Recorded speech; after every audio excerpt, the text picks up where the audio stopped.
I went ahead and signed up to get my vaccine at that location. Per my hospital system rules, they ask those who do not work like in the ER, or if you're not on the COVID floors on a daily basis, to please wait until December 22nd to get the vaccine, so they could get like the first, I think, 5 or 6 days worth. So absolutely, I waited till the 22nd and got my first vaccine scheduled then. Thankfully, I worked that morning, so I just went right. So they're giving them at Elkhart General Hospital in, I think it's Auditorium B. It's on the back side of the hospital, kind of the entrance where you would go in, where you would go to the new surgery center or the OB floor. So you go in there, and then the registration is really close to that entrance. So when you go up there, they have a registration desk right before you come in. They can look you up from the system, because when you register online, they have your information there in their system. Once you sign up for the vaccine, they sent me like a pre-registration link to go to, and it's really helpful to get that done ahead of time. So that way it kind of saves time with the registration process. They can get people in and out a little bit faster if you fill out your name, address, and all that ahead of time. And so once you're through the registration process, they have just a bunch of stations throughout the room with the nurses with the vaccine. So you just pick an open station, and I just went whatever's available.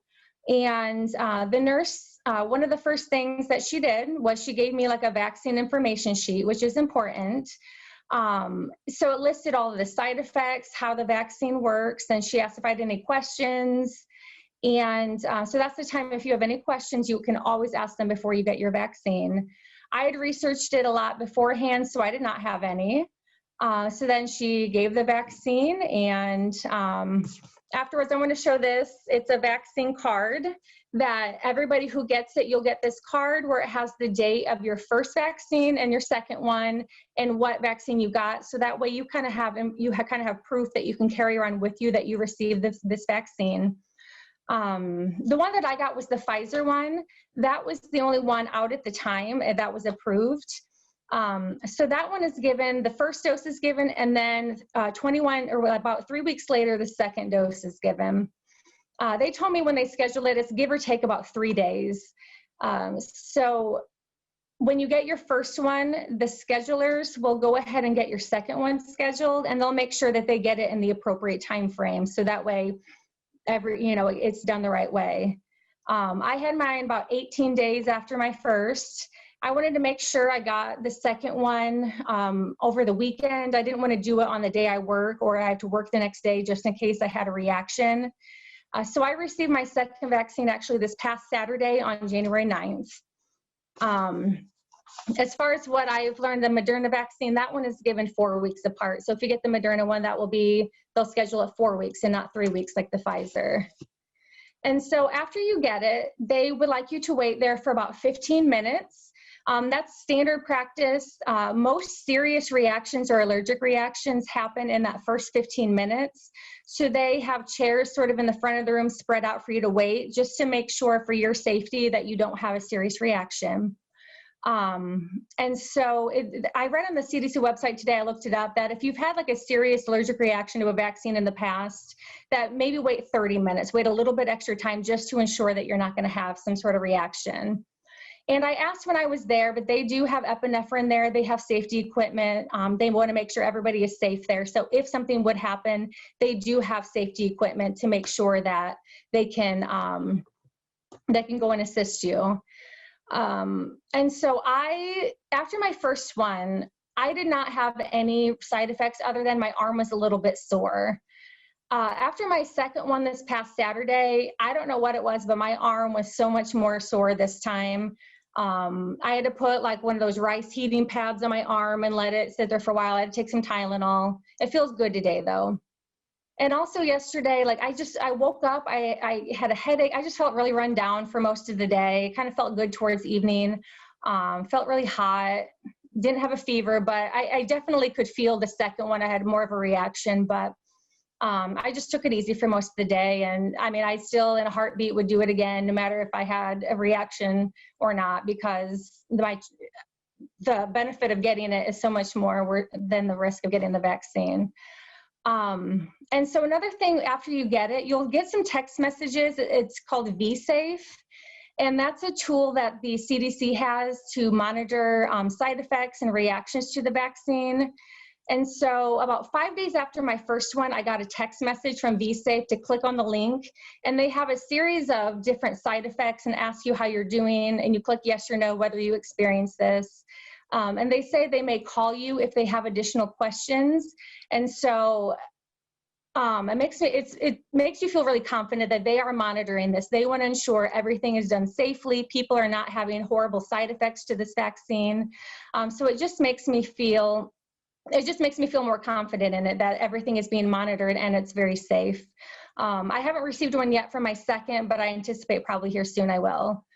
And so overall, with getting the vaccine, I had a very, very good experience. I would do it again in a heartbeat, like I said.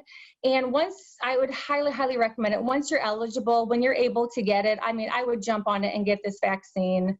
The data has shown to be very safe, effective. The chance of a serious side effect or allergic reaction has been shown to be super, super low. I mean, that's always a possibility, but that's always a possibility with any vaccine or medication that you take. And so I would say I would definitely get it. Like they were talking, increases herd immunity, it decreases the spread. So yeah, I would recommend it. I taught cell biology and human dissection, so I really enjoyed teaching medical students. My interest in the vaccine is purely scientific. I'm not a virologist, I'm not a physician, but I'm a hound for finding facts from reliable sources like Johns Hopkins, even the CDC, the FDA. So I'm going to show you three things briefly.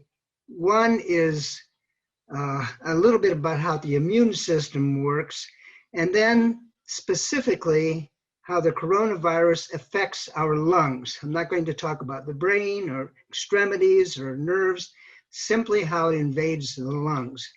And then thirdly, I'd like to speak just a moment or two about how the vaccines are actually made and speak a bit about how the timeline is not as rapid as it appears in some of those issues.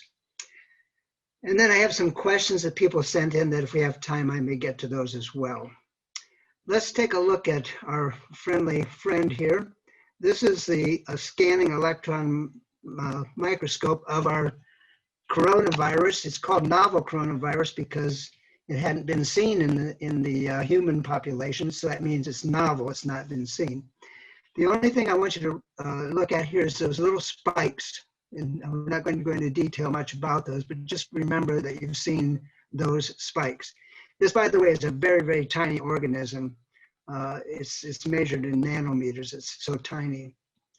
The immune system itself is made to protect us, and it recognizes foreign bodies, viruses, bacteria, debris, whatever, and that is where the virus fits. It's an antigen, and it marshals all of the forces of our bodies together to try to defend against that invader.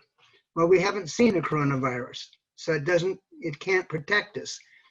Then it produces things called antibodies against that specific antigen, and also cells from the immune system that attack. So two things are going on there, antibodies and cells, but the vaccines are aimed at producing antibodies. So then it remembers that invader. Remember, many of you, well, you're not old enough, but some of us got the old smallpox vaccination and inoculation, really, and we got a big scar, and now we have a scar from when we were 6 years old. That was giving us memory about smallpox. So this gives us our immunity. So it's this system on which the vaccines are produced. In other words, they want to make us make antibodies to a specific component of this virus. And that's 24/7. This goes on day and night while you're sleeping, thank goodness. And so the antigens cannot live, the viruses in general cannot live without a host. So if you have a virus that's lying out on the table, it's a little bit like a seed. It won't grow unless it gets in the earth. So these viruses must somehow put their material inside of a cell in a human being to make them grow. That's a generalization, I understand. So that's a basis for how they work. So how does the coronavirus, and we're calling it coronavirus, it's really coronavirus 2. We saw a former SARS virus a number of years ago, and so this would be coronavirus 2. But how does it infect the lungs? Well, if you look at the lung system, we all know we breathe in through our chest, it comes down our bronchi and our trachea and our bronchioles, and we inhale, and it's a perfect avenue for viruses that are floating in the air to be sucked into this sac called our lungs and go all the way down to the end of, they're called alveolar sacs, but like tiny little balloons, thousands of them in our lungs. And that's what I want to just look at for a moment, to detail a little bit about how this virus really gets inside lungs and destroys people, their lungs. So this happens to be a cutaway view, colored for your entertainment value. It's not as complicated as it looks. Air comes in from the top left and it goes to these sacs, and this thin membrane here is where the oxygen exchange through the cells into the bloodstream. And so those are called type 1 cells. They're called alveolar cells. We'll call them type 1 for now. And the other cell is a type 2 cell, these green ones here. Those particular cells make a fluid that coats the inside of these little sacs to help them stay open. Now that's important because without that fluid, they'll collapse. Well, it's these type 2 cells, the green ones we've colored for you, where the coronavirus attacks. Notice, as a side note, there are macrophages, these little bumpy things. Those are cells that I call garbage-eating cells. They go around, they clean up debris, and they're important in the process. So you breathe in the virus, it's floating in the air, it sticks to things. When it sticks to the surface of this type 2 alveolar cell, it starts its nasty work. Now here's just one slide with some words on it. The spike proteins that I showed you way back at the beginning is covering this virus, sticks to the cell and injects its RNA into the cell. So these spike proteins covering the virus attack the type 2 cells and inject their RNA. RNA is simply a genetic information. It's like a template. It's like information to tell other cells how to make things. The RNA hijacks the cell, that little green cell I showed you, telling it to assemble more copies of the virus. And it obliges, and the host cell is destroyed in the process, and a new coronavirus infects neighboring cells. So the virus arrives in your lungs, it attaches to the cells, type 2 cells, other cells as well, but basically injects its RNA, tells the cell, make more of me, because that's how I survive, and the cells go ahead and do it. So here's what diagrammatic. This is the coronavirus here on the left. Notice it has spikes here, spike protein. It attaches to the cell. This is the surface of the cell. It injects its RNA without going into the details of all this, which would be fun to do. I love to talk about ribosomes and things, but we won't go there. And then it says, make more. So here comes one virus and it spits out many, many more. That's all you have to know. When it attaches to the surface lining of the cell, of the lungs, and it tells it that cell to make more, it goes ahead and does it. So the coronavirus enters our lungs, attaches to the cells in the air sacs, injects its RNA into the cells and makes them make more. And then it damages, continues and spreads. And as it breaks down cells, it spills out more viruses and infects more of the lung. And the lungs begin to fail and they need ventilator support. And of course, many recover, but still, as you know from the statistics, many will die. So that's a kind of a sidewalk view of it, but that's what some of the things that happens in the lungs. Now, there are 3 COVID vaccines on the forefront. There are many more, as it turns out, Johnson & Johnson has some coming along, but the three main ones are the ones that I want to talk about, especially two of them, because they're already out. This is your friendly old virus. And just notice this thing called spike protein here and mRNA down here. The mRNA is inside here, inside of a nucleocapsid, but the spike protein and mRNA, just those two words. You don't have to remember the details about structure and everything, but there's spike that has protein and there's messenger RNA inside the virus. Those two things are going to be used to make the vaccine. So spike protein and mRNA.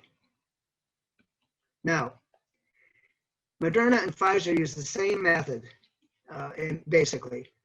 They take small pieces of the, well, one of them manufactured and the other uses the actual material. Small pieces of the mRNA, tiny, tiny pieces, just a sequence of information. And then they coat that. Let's see here. When this, they coat it and then put it into a solution. When that's injected in a person's arms, it's picked up by the cells in the immune system. So in your muscle, what happened here? In your muscle, when that's injected, you end up getting this information. Here we go. The cells read the genetic code, and that's the protein. And then you make antibodies to that little piece of the virus. So it's pretty important that you know this. It's just a little piece of information. And once the body uses that, it discards it. It goes away in a couple of days. So here's what it looks like. This is Moderna and Pfizer being injected into your skin. Here's the actual, at the top, this little wavy thing is the actual vaccine material. RNA vaccines contain a strip of genetic material within a tiny lipid bubble, right up here.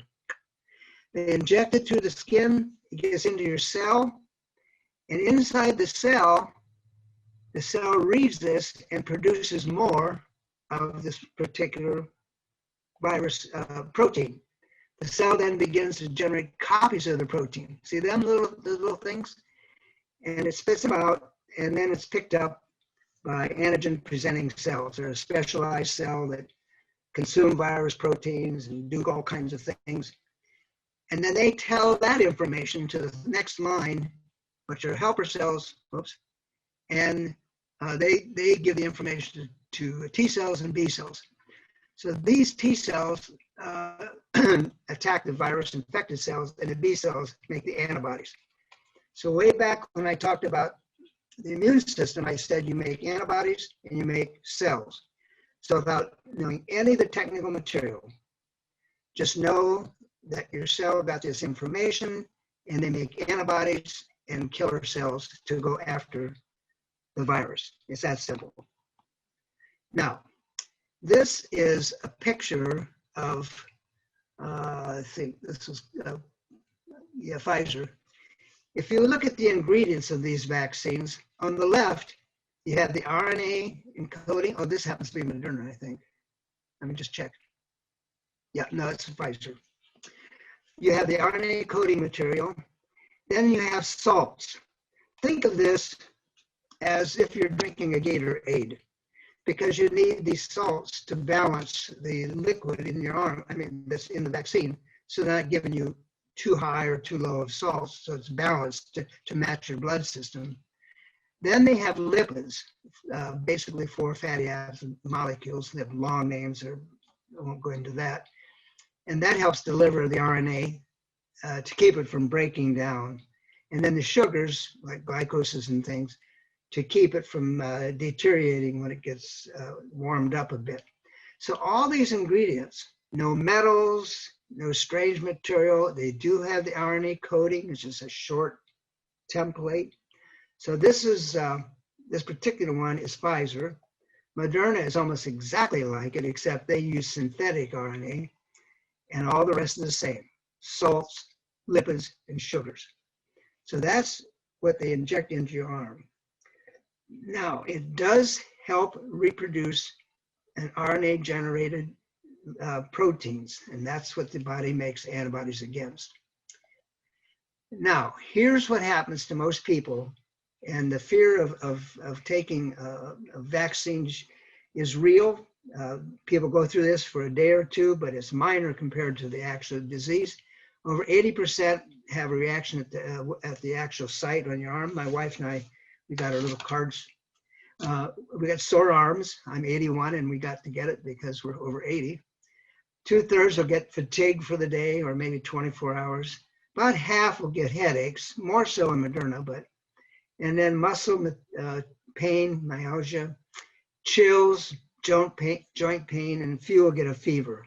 About 15% will get a fever. Once in a while, people get diarrhea for some unknown reason, and it's so low on this scale. It must be said that those who have high allergy response, who know they're highly allergic to things, and carry EpiPens actually, should really check with their physician before they get any kind of vaccination, and this one's included. Now, COVID-19 vaccine side effects may include tiredness, fever, chills, headache, peace of mind, being able to leave your house again, attending cookouts, playing sports, hugging your loved ones, resuming normalcy, economic recovery, and saving millions of lives. Whew. That's a lot to ask for a vaccine. So I hope I've answered some of the questions about what's in it. And there's one or two other things you should know.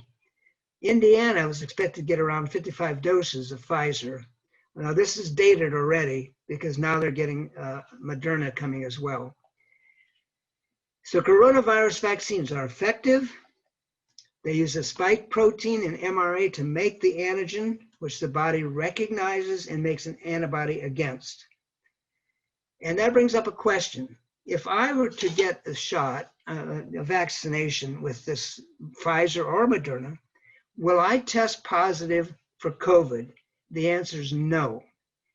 You cannot get COVID from these vaccines. There's no dead virus in there. There's no dead cells. There's just a piece of information. However, if you respond to this vaccine and you build up immunity, then you might test positive for the antibodies. And that's a different issue than testing positive for the coronavirus itself, or for COVID.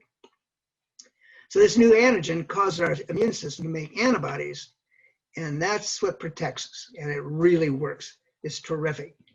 The immune system can now defend the body by recognizing this antigen, blocking with antibodies, and destroying cells, the T cells and B cells. It's 99.5% effective in some cases. I'd give the range between 70 and 95, and the vaccines cannot give you COVID, period. Both Pfizer and Moderna do not mess with your DNA at all. They don't even go into the nucleus of the cells at all. So that's very comforting to know. Herd immunity happens when you get enough people that have been immune to it by vaccination or having had the disease. So this person in red over here, when this happens, vulnerable people cannot get vaccinated or protected by the rest of the people. And this happens when you get 70 to 90% of the population inoculated.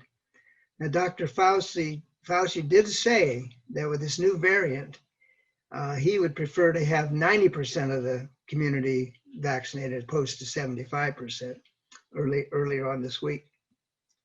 Science prefers vaccinations over infections. Now here is a website. If you'd like to know where you're in line to get the vaccine, it's long, but it's www.newyorktimesnytimes.com, then /interactive 2020-12/03/opinion/COVID-19 /vaccine timeline.html. It's long, but go to New York Times and ask them how you're in line, and you type in your information, then it'll tell you, well, there are 11 million people ahead of you at your age or whatever. And it's a general kind of information. So The questions that were asked of me, I think should be answered. I answered one of them. Someone asked about the strains of virus that are coming around. The B117 is probably the most interesting because it happened to be a variant from England. It seems to be quite a bit more transmissible or easy to catch, let's say. There's other strains like the 501 from South Africa, and there's a new one called this P681H. They're all variants. It's very common for a virus, once it's in a population, to start mutating. Fortunately for these, so far, and Pfizer came out with a study recently, it's not totally conclusive yet, but they're saying it looks like the vaccines will work against these new strains as well. They're not in Indiana to our knowledge, but that simply means we haven't done a lot of work in actually figuring out the kind of variants that might be here. We haven't finished that work yet. Another question is, how are our numbers increasing with the masks? I'm so confused. It's been 9 months and worsening, so do the masks really do any good? The answer to that is not too difficult. One, there's a population that's choosing not to use the masks, and that does not help the situation because we mingle with each other. And even though you might have worn a mask faithfully since March, as my wife and I have when we go out, there's still other folks who are not doing it. So they mix. So the second thing is they meet in groups. Some people still meet in groups, whatever the group might be. It's not a condemnation, it's just a fact of life. Like Christmas, like Thanksgiving or religious services. So we have such need to meet with each other, it's so hard not to. And so that's part of the issue as well. Dinner parties, weddings, and it just spreads so easily that way. So even though you wear a mask and I might wear a mask, it doesn't stop the spread as you would like. The other question was, can people with chronic obstructive lung disease, how can they wear a mask? And the answer is yes and no. Some people with extreme COPD simply can't breathe well with a mask. And in fact, they can get an exemption. There's a medical exemption for COPD for children under 2, and of course, people who are unconscious. So yeah, the right kind of mask, they might be able to breathe, but generally it's very difficult for them to do so. Did I see a question pop up in the question is, how quickly can Pfizer and Moderna pivot to a new vaccine once? Actually, the answer to that is fairly quickly. I have a slide, I won't show you now, but the slide that has to do with actually how long it takes to make a vaccine. And I'll show you that slide real quick. It's pretty interesting. I don't want to keep your time here, but here it is. So if you look at our timeline, that's not the one. Here, polio took us 7 years to develop. Measles took 9 years. Chickenpox 34 years. Mumps 4 years. HPV 15 years. Coronavirus, it looks like a matter of a year.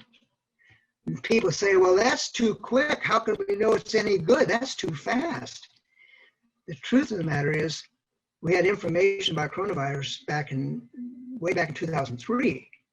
And once we got the genomic code for the coronavirus, we could instantly make that protein from the spike.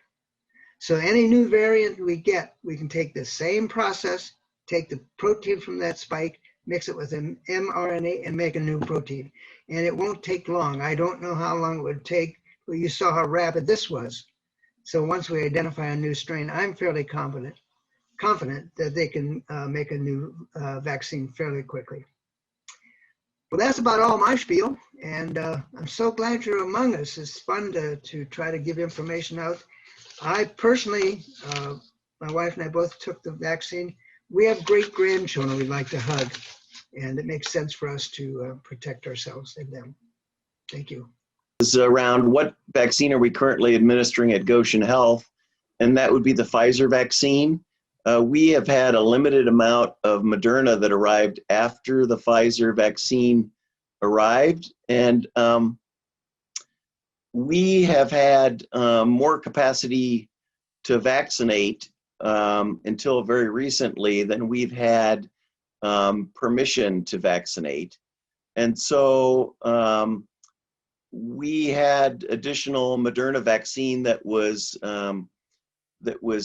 sitting on the freezer shelf, and it was decided to share that with an organization that needed vaccine more critically than we did. And so I think almost all the vaccine we've used so far is Pfizer. I personally consider them equivalent. They aren't quite identical in terms of the regimen, in that Pfizer, you get the second dose at 3 weeks and Moderna's at 4 weeks. But they are about as similar as two vaccines could be. And I would feel very comfortable getting either one of the vaccines, and the choice really should be guided by which one you have that's available. In terms of the order of the folks that are going to get the vaccine, you can find sort of detailed recommendations for that on the CDC's website. But the reality is that we have to work with the Indiana State Health Department. And since they are the supplier of the vaccine, we operate in conjunction with their recommendations. And they have not published all of their scheme for exactly how this is going to play out. My impression is that at this point, they're going to continue to work their way down the age group category. And I would expect that in the very near future, you will hear that 70-year-olds and older are able to get the vaccine. The question was raised about whether there are people who are turning down a chance to get the vaccine. I would say that is true. Even among healthcare workers, there is significant vaccine hesitancy in our community. And so not everybody wants to be first in line for a new vaccine. While I view the development of the vaccines as being safe and reasonable in terms of how these very large blinded clinical trials have been conducted, the name Operation Warp Speed has put concern in some people's minds about the speed at which these vaccines have been developed. And it is true, really, they've been brought to market faster than vaccines have been in the past, as Jeff outlined. Let me see what question is up next. Well, I see on my screen, do you need to wear a mask and social distance once you have the vaccine? For right now, the answer is yes. One, even someone like myself who was fortunate to be at the front of the line for vaccination, I just got my second dose on Friday of last week, so I would not be expected to have reached my full antibody response to the vaccine. And quite frankly, even with healthcare workers getting vaccinated, it's still a relatively small percentage of folks in our community that have been vaccinated, and we're seeing ongoing spread of the virus. So the idea is not to maximize spread of the virus as soon as we can possibly get vaccines, but to get the vaccines rolled out into the community such that we see the spread of the virus and the need for hospitalization and the resulting deaths. We're going to see those things go away before we stop physical distancing and stop wearing masks. The question was raised, is Elkhart County recruiting volunteers to help with vaccinations as St. Joseph County? That is correct. The Elkhart County Health Department, I think, is still accepting volunteers to help with their vaccination program. Someone raised the question that their doctor is independent and not part of a group of practitioners or hospital affiliated. I feel they might not have the resources to obtain early vaccines. Are there options for people to get the vaccine at other locations? So you are correct. The current vaccines are not being rolled out to private physician offices. There are a limited number of places across the state that are vaccinating people. The health departments in every county are now coordinating or giving vaccines So the number of places that you can get vaccinated are going up, but it really is more about whether you are 80 and older or a healthcare worker or a first responder, rather than whether your physician has access to the vaccine or not. Because even healthcare workers aren't going to their own private physician offices to get vaccinated.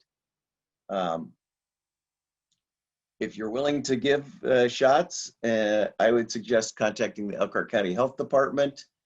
A question was raised from someone who lives with a cancer patient who's 80 years old. When can we get our shots? Well, again, the determination of when people are going to be able to get their shots is really being made at the state health department level. And so I expect that age number where they're allowing vaccination is going to continue to come down, but the keeper of those rules is the state health department. The question was raised, where do people with disabilities go to get vaccinated? Where will these vaccination locations be? And will it be necessary to make an appointment, or will they be drive-through?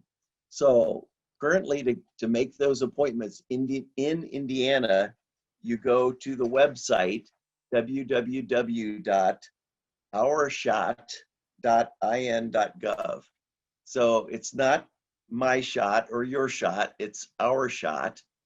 Ourshot.in.gov is the website to register when your age group or work group is eligible for the vaccine. Alternatively, if you don't have computer access or don't know how to use a computer to register, you can call 211 and they will walk you through that registration process and get you signed up for vaccination. I don't think we have been doing drive-through testing, but we're not going to be doing drive-through vaccinations. And the reason for that is it's very difficult to monitor people if they're in their cars. And if somebody had a severe allergic reaction and had their doors locked, what are you going to do? You're going to break the glass and unlock their car door and drag them out? It is just not an ideal situation. Even though allergic reactions are quite rare, it's just very difficult to monitor people in their cars and to respond if there's an emergency situation. So I don't think that's going to happen anytime in the near future. I do believe that the Elkhart County Health Department site is handicap accessible. The clinic at Lincoln Center, where we're doing our vaccinations, is handicap accessible. I would be completely stunned if Elkhart General's vaccination site in their auditorium was not handicap accessible.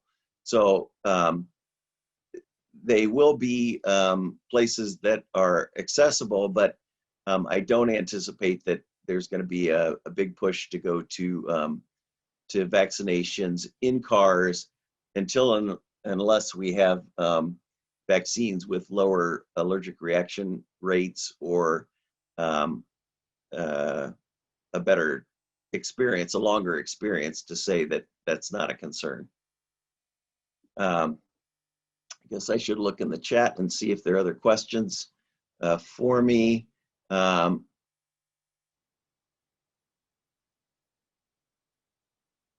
see. An issue my parent had is that they are not comfortable using computers and they don't hear well. Well, I would suggest if your parents don't hear well, that someone who can hear better do the registration for them. It's not that the person themselves has to do the registration. The person just has to qualify for the registration. Another question was about the website, and someone got it in the chat box, ourshot.in.gov. Let me go back up to the top and see if there are other questions. I think people answered questions about the hospital and the location of the hospital.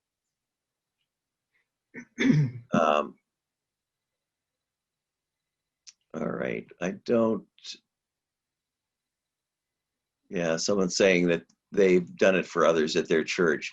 I think that's an excellent, that's an excellent way we can help each other in our community, is for churches or for civic groups to help folks who have trouble using computers or hearing on the phone to help appropriate people get registered so that they can get vaccinated. Are there other questions folks have? I see what causes delays in the distribution of the vaccine. Well, I think there was sort of some natural delays related to the vaccine coming out just over the holidays. Healthcare workers have been working really hard, I would say since March, certainly. It's been a very difficult 9 months, and to tell people that they were going to need to work on New Year's Day or on Christmas Day was a lot to ask. And so there were a number of clinics that would have closed down for a day or two over each of those holidays. So that's a delay. I think there's also staffing issues. Most of the health systems in our community are hiring traveling nurses to keep up with patient care demands, or have their medical assistants who might be doing vaccinations are thin, or people have open positions in health systems. And so, you really should have heard by now sort of the stress that health systems have been under.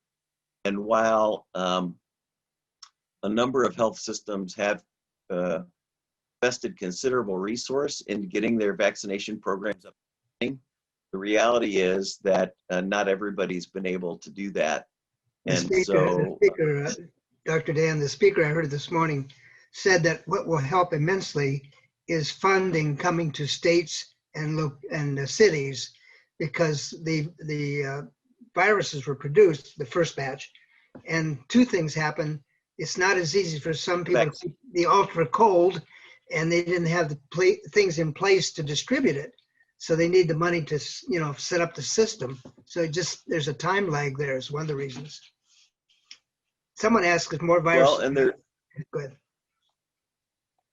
Right, but there's also been just this whole, the logistics of this are quite complicated, because if you just say anybody who wants a vaccine can be vaccinated, then you end up with the kind of situation we've seen in Florida with elderly people sleeping in their cars overnight trying to get in line so that they can be vaccinated.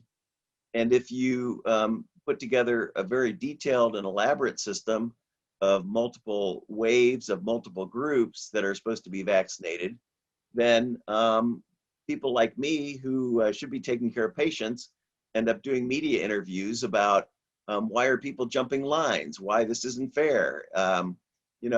You can make the system so complicated that it's difficult to match up the people who need vaccines with all the rules of who can be vaccinated. And then this is a somewhat what we call a reactogenic vaccine. You saw all the things that that Jeff listed in terms of reactions, and health systems did not want to have all their ICU nurses out with fevers or muscle aches or sore arms all at the same time. And so they encouraged people to space out their vaccinations and kind of do it in shifts over time. And that created less demand for immediate vaccination from the healthcare workers that were supposed to be vaccinated. So there are lots of different reasons for why it's been as slow as it has been, but a lot of it relates to a lack of funding and a lack of healthcare workers, and to a lesser degree, vaccine hesitancy, and kind of just having to turn all this on quickly with emergency use authorizations from the FDA being issued one week, the vaccine going out within a few days, and clinics needing to be going full bore a few days later. We're just fortunate we have the vaccines coming. There'll be another wave of vaccines coming. I'm not sure the millions in numbers, but they're both gearing up to do the second wave as soon as possible. I know that is a fact.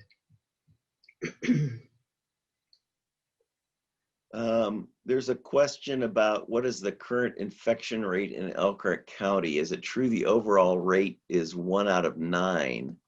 I'm not sure if they're asking, is 1 out of 9 people infectious today in Elkhart County? I don't think that number is correct. That would be too high. If the question is 1 out of 9, what's that?